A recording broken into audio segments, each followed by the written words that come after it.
Nakamas, bienvenidos a un vlog más de Animexas, el único lugar donde ponemos la basura en donde corresponde.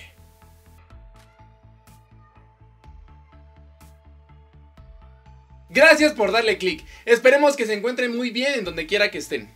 Bien, ya pudieron ver en el título que hablaremos de algo espantoso y repulsivo, pese a que no estamos en Halloween. Y es que en la vida hay errores como el llamarle a alguien por equivocación, el decirle mamá a tu maestra del kinder o tu mismo nacimiento. Y luego están los live action hollywoodenses. Esos esperpentos que el país del norte nos ha regalado con más pena que gloria. Pero no vamos a ahondar en cada uno de ellos a detalle porque posiblemente ni siquiera les interese conocerlos. Aún así, vamos a tratar de analizar objetivamente el por qué carajos Hollywood no da una con las adaptaciones basadas en anime. Y es que vaya que lo han intentado en los últimos años, pero ya sea por la crítica, el fandom, la taquilla o todas las anteriores, están casi condenadas al fracaso y al olvido. Y si bien han habido intentos decentes como Alita Ángel de Combate o Edge of Tomorrow, la verdad es que la mayoría de ellos gozan de una aceptación ínfima. Y con todo esto dicho, empecemos de una vez. Lo primero que hay que comprender es que la manera de concebir y entender el arte entre Occidente y Oriente, pese a coincidir en distintas temáticas, es en general muy diferente. Desde la construcción de personajes, escenarios, estereotipos manejados, juegos de palabras, usos, costumbres, hasta cosas más complejas como la percepción de la realidad y la fantasía o cuestiones sociales e ideológicas. A pesar de que la globalización ha acortado ciertas brechas, Oriente y Occidente siguen pareciendo mundos distintos en muchos sentidos. Y esto se ve reflejado en algunos aspectos, por ejemplo en las obras de ficción. El cómo desarrolla el concepto del heroísmo Japón en sus obras de fantasía es muy distinto a cómo lo hace Estados Unidos, por ejemplo. Lo mismo que el romance y las relaciones afectivas. Incluso su visión de la historia suele ser radicalmente diferente, siendo Japón más tradicionalista y Estados Unidos totalmente sesgado al occidental. Si no, bastará con preguntarles cómo vivieron el año 1945 a cada uno.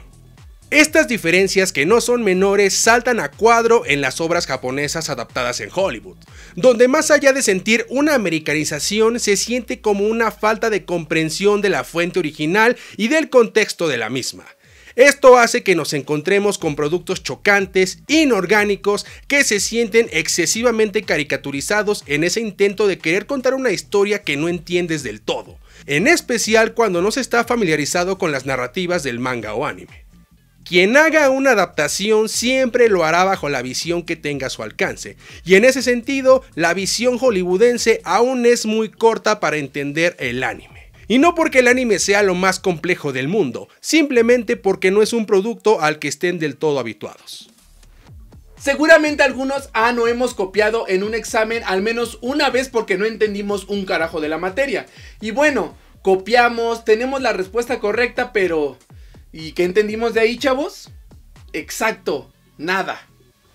Quienes hayan visto Ghost in the Shell con Scarlett, Mami, Johansson o más recientemente Cowboy Bebop podrán haber notado que tenemos escenas que parecen calca de su anime original. Bellas estéticamente, mostrando alta calidad técnica en general y presupuestos impensables para Japón. Todo eso es cool, podemos apreciar escenas icónicas adaptadas fielmente, pero por desgracia la mayor parte del tiempo es solo eso, tratar de llenar el ojo con ese tipo de fanservice para intentar fallidamente disimular la falta de profundidad y abandono de temáticas sustanciales como las cuestiones filosóficas o existenciales en el caso de estas obras. Tenemos otras que no eran tan complejas como Meteoro, que quienes no murieron de epilepsia al verla pueden constatar una trama relativamente simple y no tan cambiada, aunque en exceso caricaturizada por las Wachowski. Pero otras que tampoco lucían tan complicadas más allá de los retos tecnológicos que era llevarlas a la pantalla grande, como Dragon Ball, que resultó una de las peores películas no solo basada en manga, sino de toda la historia del cine. Un capítulo largo de los Power Rangers sin el encanto de estos, con un Goku más interesado en conseguir chicas y ser cool que en pelear. Una historia que no era tan compleja la haces aún más simple y convencional, como si tu público objetivo todos tuvieran de 8 años hacia abajo. Pensaron que con que Goku gritara Kamehameha y luciera un traje naranja bastaría para calmar a los fans, y no, esa ira acumulada sigue hasta estos días. Se entiende que al dar el salto a un medio de carácter masivo y global como lo es el cine tenga que haber cambios y omisiones, pero la mayoría de estos live action no solo hacen cambios prácticos, sino que transforman a sus personajes y escenarios lejos de cómo fueron concebidos, y por lo que precisamente ya eran un éxito antes de ser adaptados. Pero mientras Hollywood siga pensando que cosas como el romance son imprescindibles de cualquier obra, seguiremos teniendo Gokus enamoradizos, Light Yagami simps y hasta Motokos Kusanagis que caigan víctimas del poder del amor. De Fate Valentine ya ni hablamos. Otro punto que es fundamental para medir la recepción, obviamente, es el público consumidor, el cual aparentemente es muy distinto del convencional. Cuando hablamos de público, obviamente nos referimos a los consumidores habituales de manga o anime, que son quienes más mostrarán apoyo o, como en la mayoría de los casos, su repudio hacia estas adaptaciones. Hablamos relativamente de diferentes públicos, y digo relativamente porque podemos apostar que muchos consumidores de anime y manga en el mundo también suelen disfrutar de las superproducciones de Marvel Studios, DC o de alguna otra saga de fantasía mega popular. Entonces, si en general disfrutamos de ese tipo de producciones hollywoodenses, ¿qué nos impide disfrutar de sus adaptaciones de anime? La respuesta puede ser tan simple como que están mal hechas en su mayoría, pero quizás haya un poco más, relacionado directamente a las formas de consumo tan distintas entre sí. Si leen o han leído algo de cómics estadounidenses, sabrán que muchos ya han sido adaptados de una forma u otra a live action, por ejemplo Infinity War o Civil War, y sabrán que se parecen una mínima parte o casi nada a su material de origen, y esto no les impidió ser un éxito abrumador entre el público y la crítica. Incluso obras aclamadas como la trilogía de Batman de Nolan solo toman pequeños esbozos o guiños a los cómics y crean nuevas historias que logran conectar con el público. ¿Por qué esos cambios no funcionan para las adaptaciones basadas en anime? Porque el público que consume anime, que aclaro, puede o no ser el mismo que consume megaproducciones estadounidenses, está más acostumbrado a la literalidad en las adaptaciones, y por ello son más renuentes al cambio. La mayoría de los animes son adaptaciones de un manga o alguna otra fuente, y por lo general suelen respetar mucho más el material original al pie de la letra que las adaptaciones occidentales.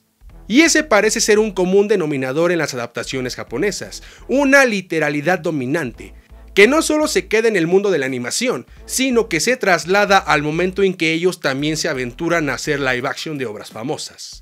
Aquí la pregunta sería, ¿qué tan literal quiere el fandom del anime y manga que sean las adaptaciones de sus obras favoritas?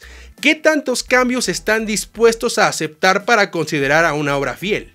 ¿Qué tanto cambio se pueden permitir las productoras para que el fandom no diga que la obra original se ha arruinado?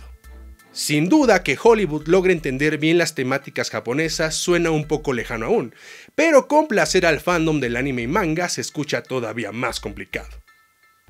Y por último, un aspecto que por desgracia sigue existiendo a estas alturas de la vida, el estigma que posee el término anime. A los superhéroes les costó décadas que los dejaran de encasillar como un producto exclusivamente de nerds y frikis, hasta que lograron convertirse en la principal fuerza taquillera del cine pop actual.